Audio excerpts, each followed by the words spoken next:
Ni Jumanne tulivu kabisa ya Mei 20 mwaka 2025, nikitumaini ubuheri wa afya ewe mwanamichezo mwenzangu popote pale ulipo ndani na nje ya Tanzania unapoitazama Smart Habari kama sehemu pekee ya kupata taarifa mbalimbali za michezo na burudani, zikiwemo tetesi za usajili, makala pamoja na uchambuzi.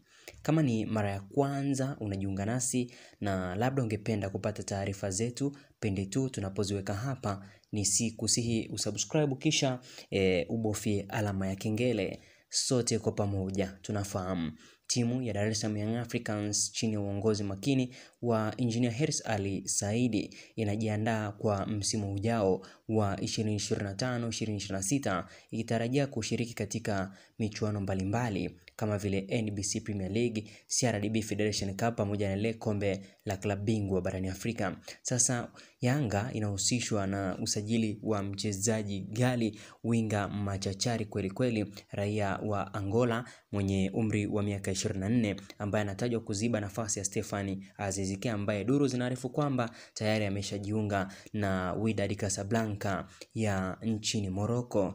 Mchezaji huyu ambaye anatajwa kujiunga na Young Africans anafahamika kwa jina la Dave Miguel Vieira Gilberto. Ni mchezaji wa Orlando Pirates ambaye anacheza Petro Luanda kwa mkopo, na mwanzoni kabisa alikuwa Petro Luanda kabla ya Orlando Pirates kumsajili, lakini aliyekuwa kocha wa Orlando Pirates wakati ule Jose Rivero hakuridhika na kiwango chake, hivyo Orlando Pirates wakalazimika kumrudisha kwenye timu yake ya awali kwa mkopo. Tetesi zinasema kuwa uongozi wa Yanga wapo kwenye mazungumzo ya kutaka kumsajili kwa ajili ya kuziba pengo la Stephane Aziz Ki. Hivyo tusubiri tuone nini ambacho kitatokea mwisho wa siku. Kama Yanga watafanikiwa kunasa saini ya mchezaji huyu, itakuwa ni ongezeko kubwa sana katika kikosi chao ili kushiriki kikamilifu katika michuano mbalimbali.